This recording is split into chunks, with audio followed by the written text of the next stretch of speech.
Hey guys, how's it going? Hope you're all doing well. So last week I took a much needed vacation. I went up to San Francisco and I went to the Amoeba Records up there, so I'm going to show you what I got when I was up there. But today's soundtrack is one of the records I actually bought up there, but I just feel like playing it because why not?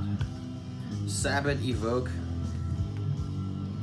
Good old black thrash from Japan from the early 90s, so compared to a lot of black metal that was going on in the early 90s, this definitely sounds a lot closer to the stuff that was happening in the mid 80s, so like Bathory and Sarcophago and Volcano, that kind of stuff, but it's super thrashy and not as raw as some of their contemporary bands, but listen.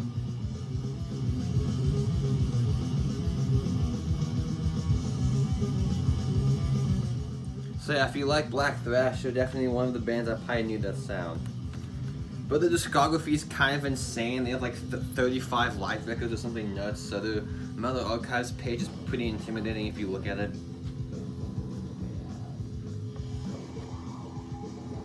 Okay, first up, one of my favorite EPs, Possess the Eyes of Horror, originally released in '87 on Combat. Honestly, this is my favorite Possessed record. I know Seven Churches gets all the praise, but honestly, I think this one's definitely my favorite. Just nice and short and sweet and to the point. There's only 5 songs, which it was produced by Joe Satriani. I know there's the debate's been as old as the debate's been happening since the fucking 80s. Who started death metal, Possessed or Death? I say the first death metal record was this, but that is a debate for another day, which honestly I've never considered Possessed death metal. I've always considered them definitely more of a thrash band, but especially on this record, I mean, this honestly sounds like it could be a Missing Destruction record. There's a lot of the same kind of like riff style that Destruction was using, but and production wise it's a lot not cleaner, well produced. It's kind of better sounding than Seven Churches. It's not as raw, and Jeff's vocals are different too. On Seven Churches, he was definitely using a lower vocal register. On here, they're higher, and also on Seven Churches, he had like some weird echo effect on his voice. I don't know why he did that, but on here, the echo and reverb was basically out the window. And the musicianship on here is, I would say, a little bit improved, but it's also slightly more technical, but not like a wanky way. In the say the difference between Creator went from say. If we're comparing them to Creator, even though they don't sound really alike, Seven Churches would be their Pleasure to Kill. This would be their Extreme Aggression, if that makes any sense. So it's just like a little bit more technical, but anyway. And it's produced by Joe Satriani, which is kind of odd, but I don't really think of him as a thrash or death metal guy, but whatever. Front cover, Possessed. Cool. Probably the best album cover of the releases. Back, which obviously this has Larry Lalonde, who would go on to be in Primus, which he never talks about his days in Possessed, which is a shame. I'm not sure why. I'm not a fan of Primus, so maybe he should have just stuck with Possessed, but just black. But I like the cool replica Combat gray logos, which this was initially released on Combat. Is this a Combat repress? Yeah, this is a Combat Century Media repress. This came out in '87, so the year after the second record. I always forget the name of it. Beyond the Gates, because fucking Seven Churches was in '85, Beyond the Gates was '86, and this was '87, and then they broke up, and then they didn't put out another record until 2019. Was that when the last one came out? Yeah, I think it was 2019 when Revelations of Oblivion came out.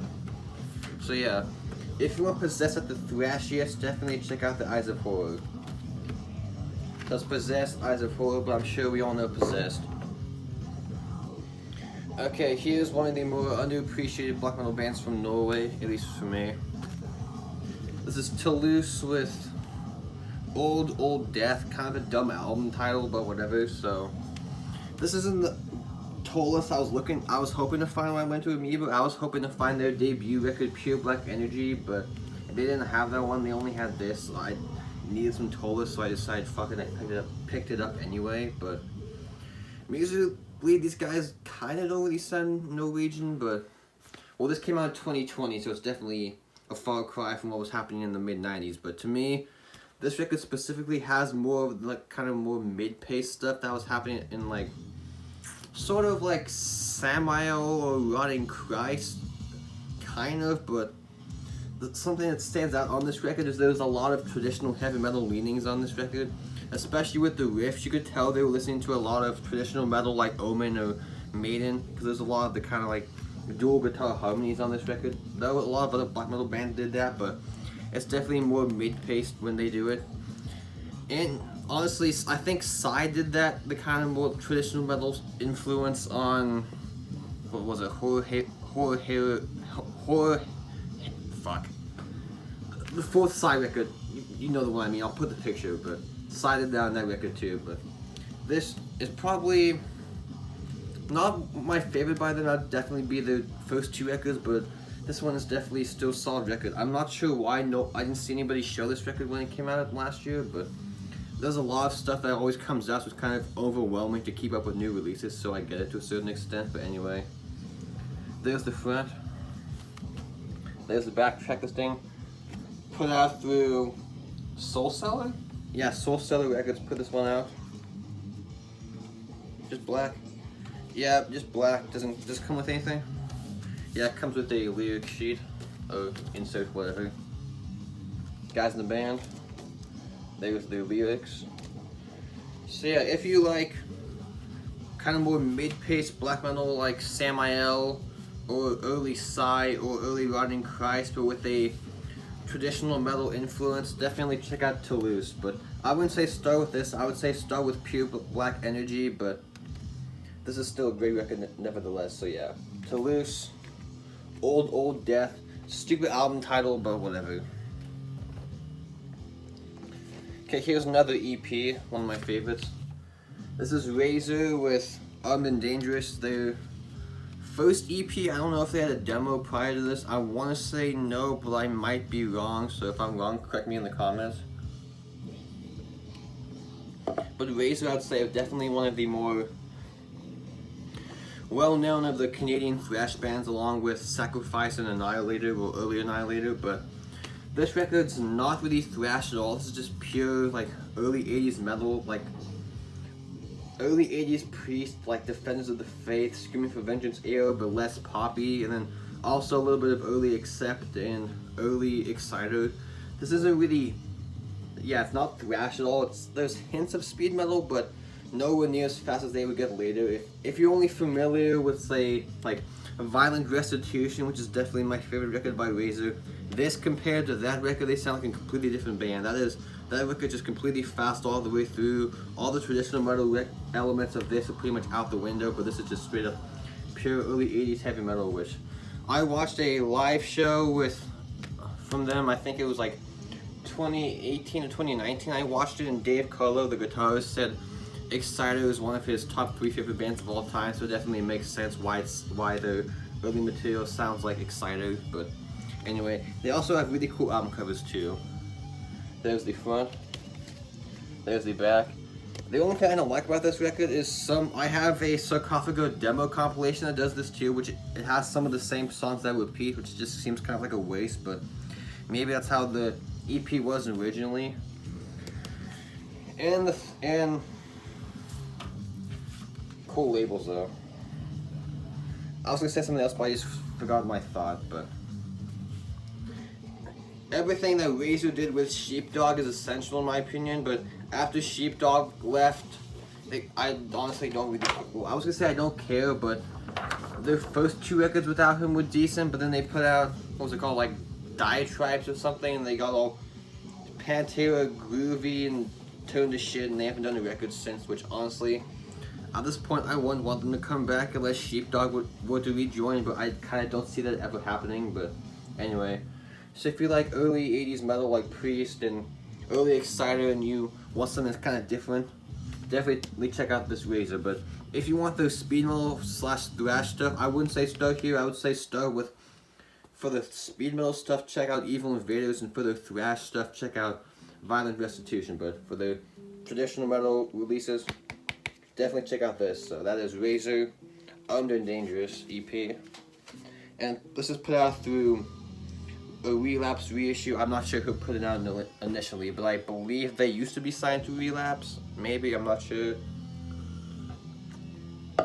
Not that that fucking matters, but oh well. Okay, here's some Swedish death metal from the early 90s. This is a Grotesque with the Embrace of Evil compilation.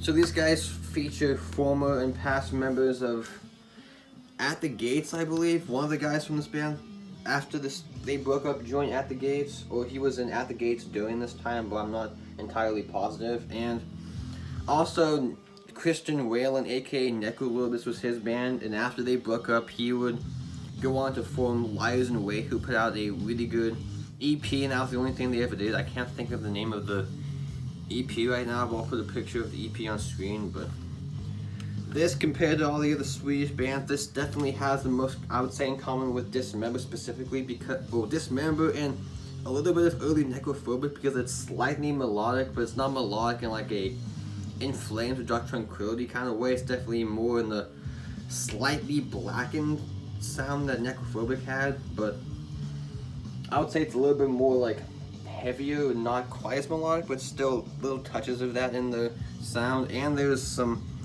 I forget what song it is, but there's a couple of little, not acoustic, but kind of like clean intro passages that not break up the monotony, but just kind of make it more like, what's the word?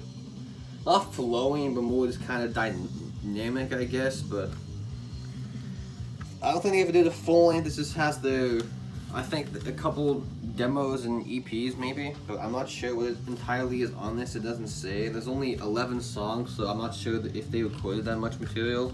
There might be more material out there by this band, but I'm not entirely sure, to be honest. But anyway, cool front cover. This is embossed. I always love their logo. Front cover. There's the back. I don't know which one's Necrolord. I think that might be him. I'm not sure. Anyway, back. Hammerheart Repress. I think, yeah, Hammerheart.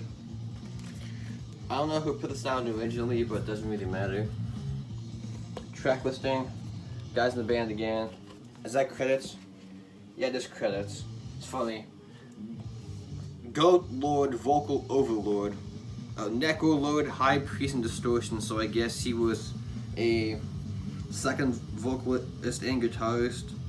Then The Hunting, Martial Holocaust, and Professor Drums of Doom. Kind of funny. Is this black? Yeah, black, but I like the labels.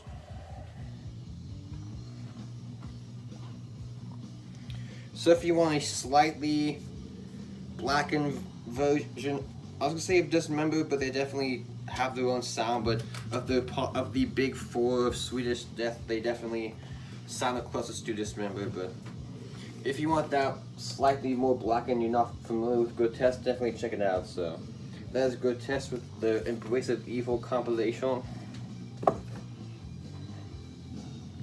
Okay, here's some early classic death doom. I've seen a few people show this recently, so I figured, what the fuck, might as well grab it. So this is obviously Katatonia, Death of December Souls. I'm not sure who put this out originally. I'm gonna guess Peaceful, because I think they're part of the Peaceful 3 with like My Dying Bride, Anathema, Paradise Lost.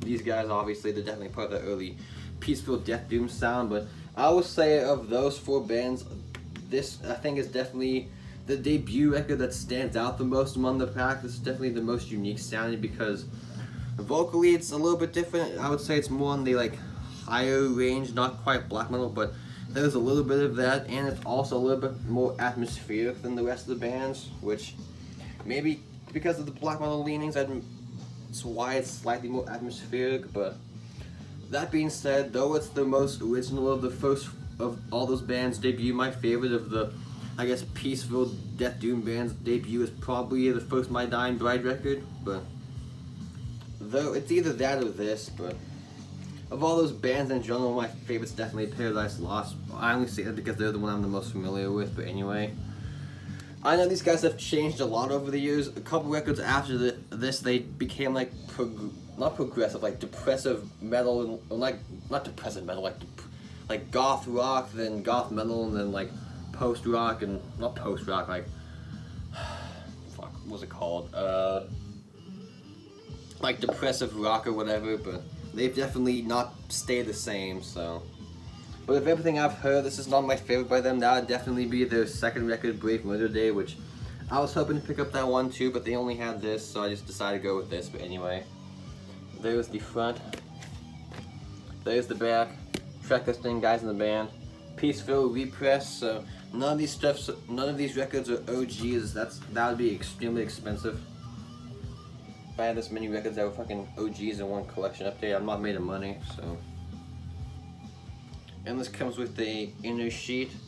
And this came out, I think, in '92 originally on Peaceful. I want to say it was '92. I definitely know it was between '90 and '93. I'm not sure who in this band is still in, I'm not sure from what this lineup is still in the band, but that doesn't really matter. Cool, like, Peaceful catalog, which I'm sure most of this shit is probably out of stock, but oh well. So if you like early Death Doom, I'm sure this is probably one of the more well-known records from that early Peaceful scene, so yeah. If you're not familiar with it for some ever reason, check it out. Katatonia, Dance of December Souls. This is Anticymax, Country of Sweden. Not my favorite Anticymax. I would probably still be Scandinavian Jawbreaker, but all the records are solid from what I've heard. I'm not familiar with everything, but what I've heard, I like all of it. But I would say this compared to Scandinavian Jawbreaker, this has, I would say, more mid-paced songs than Scandinavian Jawbreaker. Scandinavian definitely has more like faster, just kind of more faster songs. This one has some more like mid-tempo rockers that would kind of remind me of like a more crusty Motorhead in a way, but I'm sure these guys were definitely influenced by Motorhead because you can hear the Motorhead in their sound. Also, kind of like early Extreme Noise Terror in this too, and also like Discharge, but I'm sure Discharge has influenced every crust and D-beat band to a certain extent, but and there's a little bit of like slightly little bit of death metal in here. I wouldn't say as much as that Hellshock record I showed last time, but there's just slight traces of that in this record. But anyway, front, left, all they have great album covers too. So there's the front, cool album cover. There's the back, guys in the band, track listing. No, that's credits. Never mind. Credits. It's not even credits. What is that? Oh, just a quote. Never mind. I'm stupid. So, quote. There's the track listing. Put out through Back on Black, which people complain about Back on Black. I'm not sure why. All the records I have by Back on Black sound good to me, so I'm not sure what the big hubbub is, but anyway, to each their own, I guess. Insert. Red. So yeah, man, if you like crust punk, these guys are definitely, I would say, one of the more well-known bands of that scene. Though it's not as death metal-y as the Hellshock record I showed last time, this definitely has a little bit in common with that, but also like Discharge and stuff too, but yeah. So if you want a more like heavier, like slightly more death metal version of Discharge, you don't know Anticymax, definitely check it out. So Anticymax, Country of Sweden. A few more, we're getting close, I promise. This is Deathhammer with Chains of Hell. Is it Chains of Hell? Yeah, Deathhammer, Chain to Hell, my bad. So these guys are from, I want to say like Norway, I think, but I'm not sure. I think it's Norway, but these guys definitely have a lot in common with some of the early, like the more black metal-ish, the more like first wave black metal-ish sounding stuff from the Teutonic scene. So like the first couple Sodom EP, the first Sodom EP and the first full length, the first Destruction EP and full length, and like Endless Pain from Creative definitely has that kind of sound. It's definitely not it's definitely straightforward thrash, but on the more slightly blackened tinge, and there's definitely influence from like the first Bathory record too. But and production wise, it's pretty clean. Well, not clean, it sounds really decent, but And it's raw, not raw in like a shitty way, it's raw in the early 80s German kind of thrash scene way, but anyway. And vocally, compared to anybody, it reminds me a lot of Smear, specifically from Of Destruction, a mix of him and Korthon. To me, it's what this record sounds like, but anyway, there's the front. Hang on, the record just ended, I'll flip that in a second. So there's the front, back, track listing, guys in the band, put out through Hell's Headbangers, so when it comes to HHB, you kind of know what you're getting, but oh well. Cool tri-split album cover, record. When I say album cover, Jesus Christ. I don't know what this variant was called. I'm not sure what it was limited to either. I didn't bother looking that up at all, but. And it comes with a insert. So yeah, man, if you like the first, basically all the debuts from the Teutonic 3, there should be no reason you shouldn't. There should be no reason you should not enjoy this record. This is the only record by Deathhammer I'm familiar with. They had another one, but this one was the cheapest, so I decided to buy this one. So yeah, Deathhammer, Chained to Hell. Fun record if you're in the mood for Teutonic thrash, but you don't want to listen to Destruction or Creator again. Okay, let me spin that record. Uno momento. And speaking of Destruction, that's funny that I had this lined up next. Good timing, I guess. Destruction, Sentence of Death. Yeah, Sentence of Death, their first EP from 83 or 84, because I think Best Invasion of Hell was, their demo was 82, so I'm assuming this was 84, because I know this Beast was from 85, the same year that Creator put out Endless Pain. This is arguably my favorite thrash record of all time, depending on my mood. It's either this, Creator, Pleasure to Kill, or Sepultura, Beneath the Remains. It just depends on my mood of the day, which one I chose over the other, but anyway, this is definitely, I would say, Destruction's the most, like, black metal sounding they ever were, but in the early days, black metal definitely had a different meaning than it does today. When people say this is black metal, like, what are you talking about? No, it's not just thrash, but if you, obviously I wasn't alive then, so I'm speaking out of my ass, but if you think about it, I mean, what was defining black metal then? It's just like super aggressive, raw, shitty thrash. So like, Bath 3, this, early Sodom, early Volcano, hell, even the first Sepultura you could argue is like first wave black metal, but I would say of the German bands, I would say the first Sodom EP is definitely the most black metal sounding, but this is probably the second most black metal sounding of all the big Teutonic bands, but not my favorite release from Destruction. I know some purists who only like this and their first full length, and after that they fuck off with Destruction. I definitely disagree. Everything up through Cracked Brain, in my opinion, is essential, but after that I don't really care. But anyway, there's the front.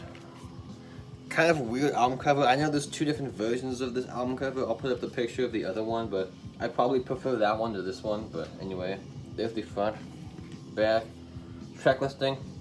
And I'm sure we all know what Destruction sounds like, so I'm probably just preaching in the choir. Cool, like, baby puke see-through green, kind of. And this is put out through High Roller Records, who, all my Destruction records are represses through High Roller, and they always do a great job with their represses. I am a big fan of High Roller Records. All their stuff is really nice quality and super affordable too. Nice poster, which I might get a frame and hang that up, but we'll see. I think all my Destruction records come with posters of the album covers, but I'm not sure. Then another insert. I know this has some like rougher mixes of songs that would go on to be on the on the full length, like Total Disaster. And then Mad Butcher, was that on? I was thinking if Mad Butcher was on the. Yeah, no, I think Mad Butcher just appeared on the EP called Mad Butcher. It wasn't on. Yeah. So I thought, okay, that was right. The song Mad Butcher was just on the EP that would come later. It wasn't actually on this, but it wasn't actually on any of the full lengths. It was on the EP Fallen Eternal Devastation. That's right. So yeah, what does this come with? Is that it? Well, it comes with a, just come with an order sheet. Yeah, it comes with another collaboration, a collage, I mean. Fuck, that would've been a cool show. Destruction, Sodom, and Iron Angel in '84. Jesus Christ, imagine seeing that fucking show. If anyone watching saw this show, I'm letting you know I'm extremely jealous and I kind of hate you for it. I would have killed it just to see Iron Angel and Destruction and Sodom back in the day. That would have been fucking awesome. Which, if you don't know Iron Angel, I know I'm getting off track, but if you don't know Iron Angel,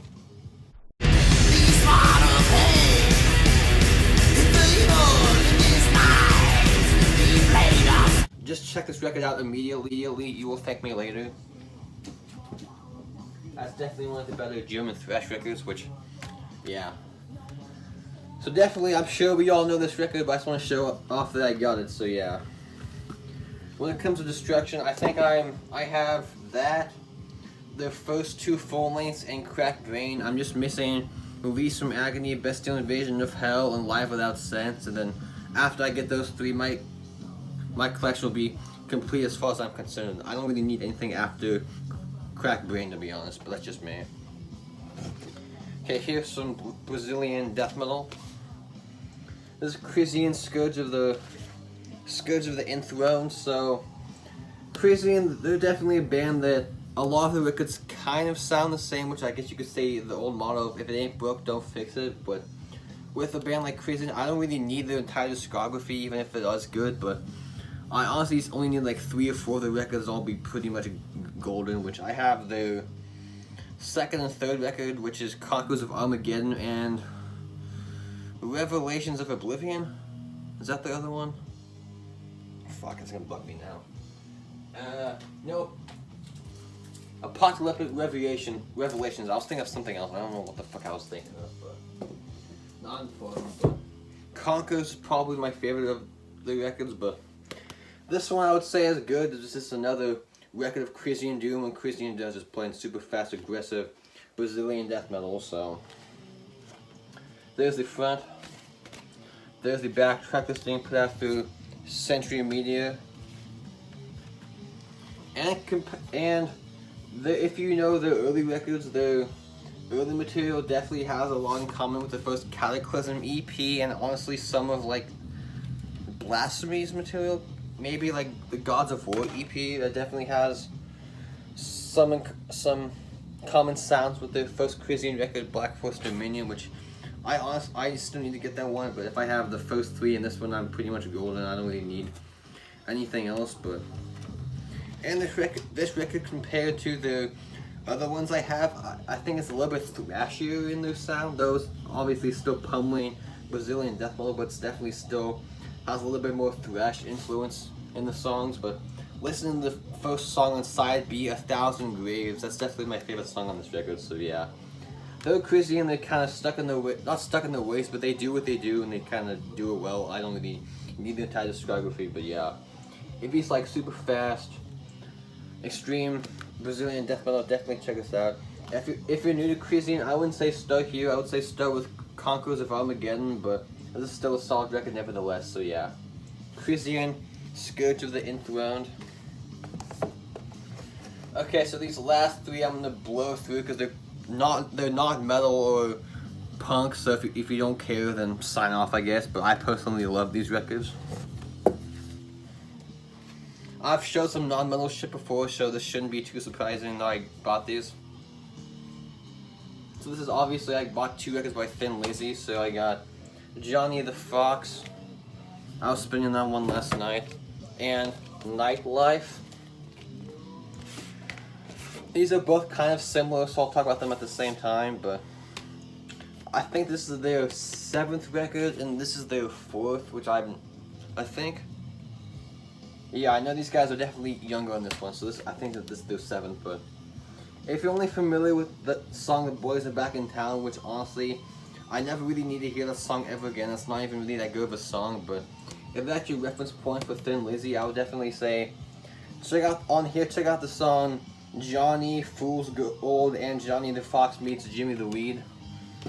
And on this one, I would say check out She Knows and Still in Love with You and It's Only Money. But yeah.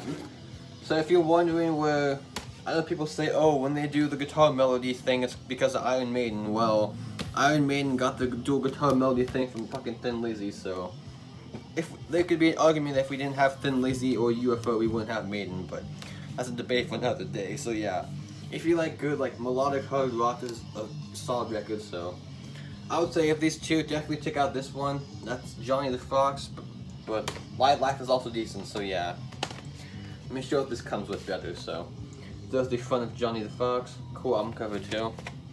There's the back, guys in the band. I don't know who put this out. These records are constantly in press, so they're not hard to find at all. Just the lyric sheet. This was put out through Mercury Records. I'm not sure who put it out initially. Maybe Mercury or something, but I'm not sure. So yeah, there's Johnny the Fox and the Nightlife front. Probably has the better album cover, but this is the better album in my opinion. So that's the front. Back, guys in the band again. Just go with anything? Nope, no lyric insert, but I do like the old Vertigo logo. So yeah, if you're only familiar with the I was only familiar with that kind of annoying Boys Are Back in Town song, but that's by far not one of their best songs, so definitely check out these. So yeah, I'm sure some of you probably won't give a shit, but I love these records anyway, so fuck it. So Johnny the Fox and Nightlife, check those out if you're not one of those people that only listens to metal, but whatever. Okay, so the last record for today, then we're done. Another non-metal one that I'm sure someone won't care about. This is Rush with Grace Under Pressure. So for my money, the last Rush record I care about until Counterparts. Like after this, like Power Windows and Test for Echo and Roll the Bones, fucking garbage. But I don't know, they've got two like not bombastic, but too orchestral, not too orchestral, like too synth heavy, but there's still some synth on here, but after this it got kind of fucking blown out of their ass, and I don't know what the hell happened, but they definitely got more synth focused than writing good songs, and definitely more synth focused than actual good memorable guitar parts, but that's just me. So front, back, guys in the band, they look like fucking nerds. It's kind of funny. Does it come with anything? No, does it even come with a lyric sheet? Yeah, it comes with a lyric sheet. I don't know what that's for, but okay. Well, I know what that is, but I don't know why they're doing that, but lyric sheet.